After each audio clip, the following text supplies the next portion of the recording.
So you finally got your payout. What should you be doing with your money and how should you allocate it? And I'm going to be sharing you some key lessons I learned from books such as The Richest Man in Babylon and how I kind of accumulated my wealth in order to reinvest it and re-diversify into other investment, other ideas to create a passive income and to kind of say that I'm completely financially free. So hope you guys enjoyed this video. It's a bit more of a finance breakdown one, but it definitely generally is one that you've got to learn and earn from, because getting payouts is great, but don't go spanking it all on the Lambo. So you've got your payout split.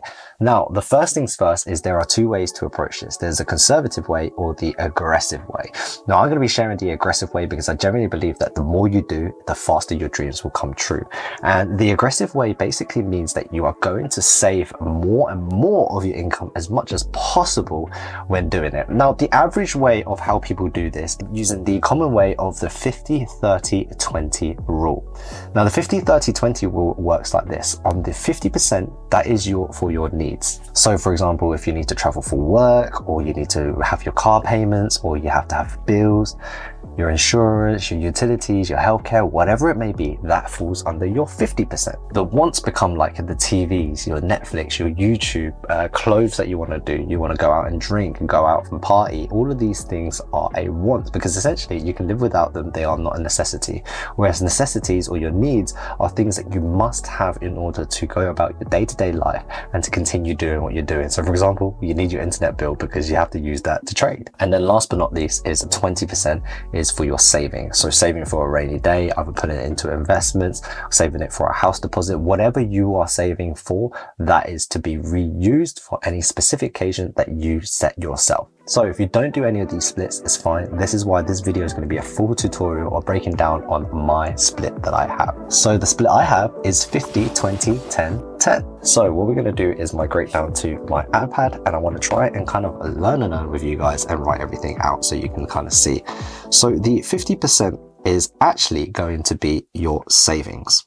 This is the split, okay? And I want to show you examples after your payout split, your salary, whatever you want to do. I'll give you multiple examples and how you should split it, and in different accounts as well. Then I have a 20%,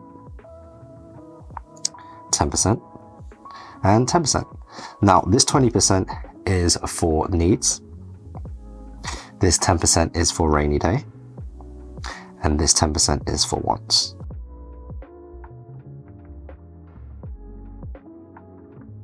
So ultimately, this savings I've also split into 15%, 25%, and 10%, which is obviously, so that will accumulate to the 50% in total. So I'll split that accordingly. That 15% is to completely save.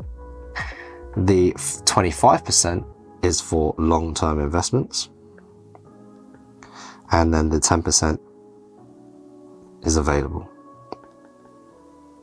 So to kind of explain all of these and how this works is I try to save at least 50% of everything I'm earning. So for example, say you see me and I get a 10K profit split or a 5K profit split, whatever it is, this is how I would split it. I would then move 5K into savings, and then 2K into needs, 1K into a rainy day, and then 1K into wants. Now for these savings, how it works is on the 15% save, this savings is for something that I'm trying to accumulate for. Now, this is mainly for larger investments such as property deals, or even a investment in a new company, or an angel investment in someone's new idea or a pitch idea, or to invest in an IPO.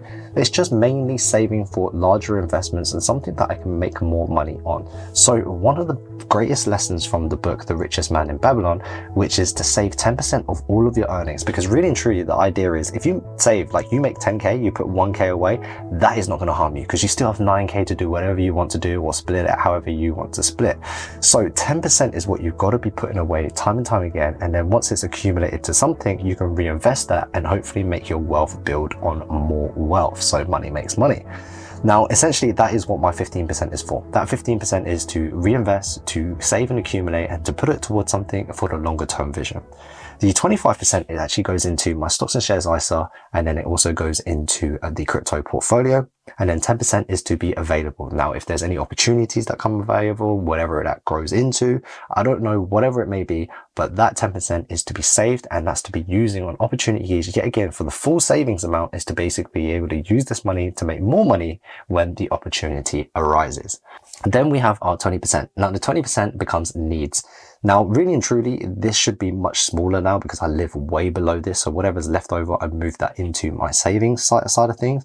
But what I try to do is in this necessity is for your rent, for the car payments, for nursery, for groceries, utilities, you name it, you need it. That falls into the 20%. 10% is the rainy day. Now, this rainy day often is kind of things like, you know, if the boiler goes, or if, you know, I have to pay for some emergency healthcare or an emergency flight ticket, whatever it may be, that is what the rainy day is for. And the reason why I have an extra 10% for rainy days is because I do not want to chip into my savings and take anything away from this, because this savings is my freedom portfolio. Because once you figure out, and which is another topic in another video, is basically once you have your FU money, you know how much money you need to save in order to accumulate that. So just to give you a little bit of an example. So say, for example, you need to live off of a 5k a year. Okay. So if you need to live off of 5k a year, this is pure financial freedom, by the way, guys. If you have to live off 5k a month, that means that's 60k a year. Then that means really and truly, you need to be making at least 600k. Let's just have an example, making a 10% ROI on that per year. That will give you 60k per year.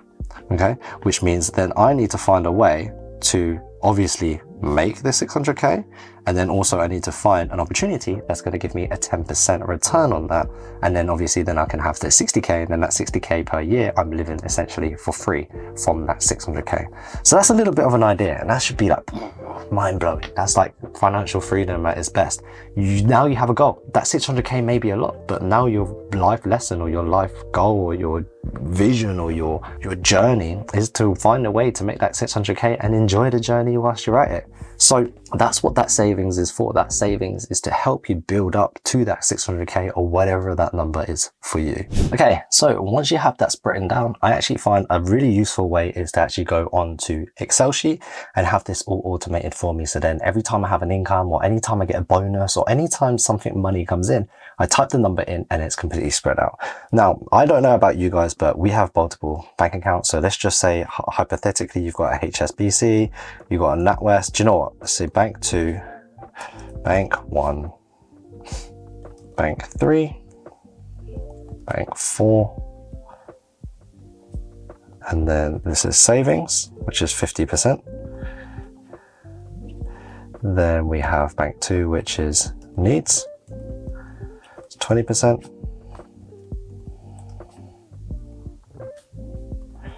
Rainy day, 10%.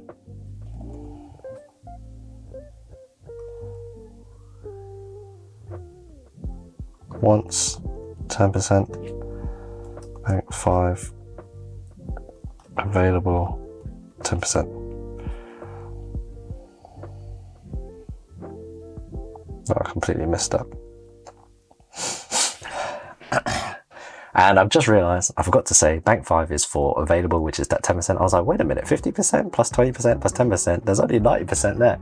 Well, that last 10% is just to have available, and it just sits there pretty much to compound, and I can use that to buy any major luxuries or any major purchases. That available is just freedom. Like whatever you want to use that 10% for, you can use for. But there are specific pots for whatever you need to have, which is why we have names for them and the necessities. Okay, so here we have the full breakdown. So as soon as you get any sort of income, so say we have a $10,000 profit split, I then know 5k needs to go into savings, 2k goes into my necessity and needs, 1k then goes into rainy day, wants, and availability. Now, some cool things to notice is on needs, even though 2k can add up, and say I get 4 and my living expenses is only 2k a month, and I've done this twice, then the whole goal and the next step for financial freedom is to be able to have at least 12 to 24 months worth of your necessities available in a necessity bank. So then you know that if you have zero income for the next 2 years, that necessity bank has been built up because you've been grafting, you've been saving the right way, and you've been splitting your money in a smart and intelligent manner to help you become completely financially free. You then use your savings to reinvest that and to build that into your own portfolio. You have enough money for your wants and your rainy day, and you are living below your means. Now, look, at the end of the day, if this looks like it's something that's attainable for you, then do it. If it isn't, then adjust it. But this is the end goal. This is the end goal that I work towards. So for example, say your needs currently is actually 80%, then your goal is to be able to save and be able to invest to increase your income, so that the majority of it that can help you reduce your necessities down and then increase your savings up. You have two ways. You can either use less and spend more and then have a lower needs on a monthly basis. So move into a smaller apartment, have a less flashy car, spend less going out to eat your food, so you can be more frugal to decrease your needs. Or the other method, which is what I did a bit of both. I basically live below my means and also increase the income skill. So increasing the income skill would be buying more books, having more self-development, and be able to earn more from your trading, earn more from content, earn more from real estate, increase that earning, and then you'll be able to become more financially free in your own way. So I hope you guys enjoy the video. Let me know what you guys think. Something completely different, on the channel. And if you guys really enjoyed these kind of learn and earns, don't forget to check out our Winner Circle program, where I really dive into more things like this, how I allocate my real estate portfolio, how I allocate my profit splits, as we explained today, how I trade, how I day trade, how I swing trade, how to refine your journal and increase your trading as an overall as well. So thank you very much for watching, guys. Champ out. See you in the next video. Remember to like, share and subscribe. Peace.